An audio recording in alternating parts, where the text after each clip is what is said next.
प्रिय भक्तगणों, शास्त्रों के अनुसार काल भैरव भगवान शिव के ही रुद्र रूप हैं, जिन्हें महादेव ने क्रोध में आकर लिया था और अपने काल भैरव स्वरूप में महादेव बेहद विकराल एवं क्रोधी बताए गए हैं। उनके इसी रुद्र रूप का परिचय उनके स्वरूप में भी दिखाई देता है और उनका वाहन काले कुत्ते हैं।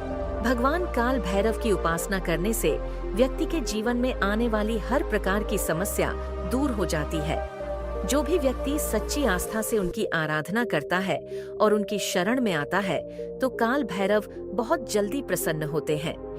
यदि आप सच्ची लगन से इनकी भक्ति करते हैं और इनकी पूजा के साथ आप इनके मंत्रों का जाप करते हैं तो आपको मनोवांछित फल की प्राप्ति होती है।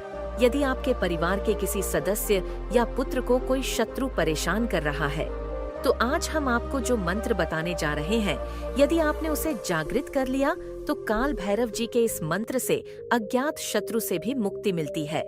इनके मंत्रों का जाप करने से जीवन की हर तरह की मुश्किल आसान हो जाती है। इसके साथ ही यदि आपका परिवार आर्थिक संकट से जूझ रहा है या फिर कोई लालच में फंस गया है तो यह मंत्र उससे भी छुटकारा दिलाता है।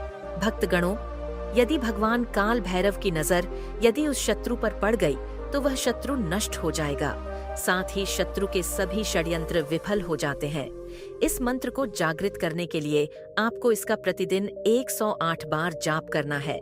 यह मंत्र इतना शक्तिशाली है कि यह एक बार जागृत हो गया तो आपके पुत्र या परिवार के शत्रु के साथ साथ यदि कोई बाधा आपको परेशान कर रही है तो वह भी नष्ट हो जाती है। साथ ही आपके परिवार की आर्थिक स्थिति मजबूत होती है।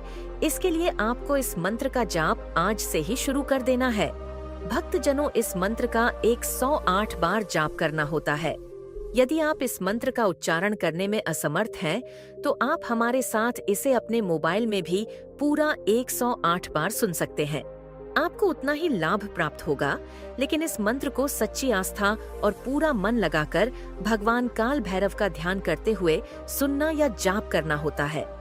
यदि आप चाहते हैं कि आपके साथ आपके संबंधी या परिवार के अन्य लोगों का भी भला हो, तो आप इस वीडियो को उनको भी शेयर कर सकते हैं।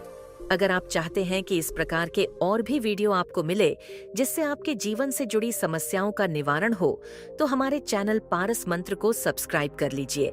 वीडियो अच्छा लगे तो इसे लाइक कर दीजिए और कमेंट बॉक्स में जय श्री काल भैरव लिखना बिल्कुल भी ना भूले। तो चलते हैं काल भैरव जी के इस महामंत्र की ओर। ओम ब्रह्म काल भैरवाय फट। ओम ब्रह्म काल भैरवाय फट।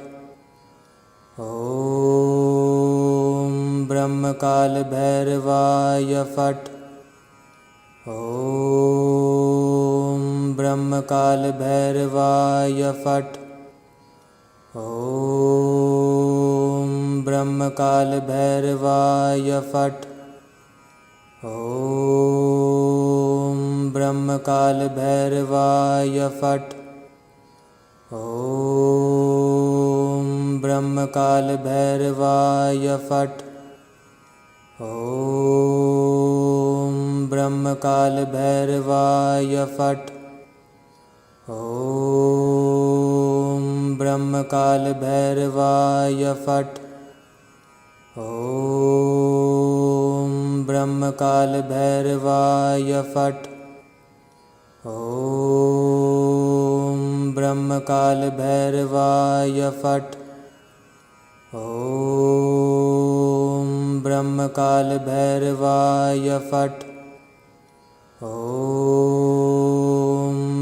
काल भैरवाय फट। ओम ब्रह्म काल भैरवाय फट। ओम ब्रह्म काल भैरवाय फट।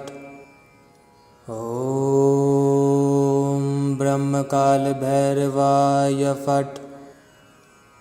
ओम ब्रह्म काल भैरवाय फट। ओम ब्रह्म काल भैरवाय फट। ओम ब्रह्म काल भैरवाय फट। ओम ब्रह्म काल भैरवाय फट।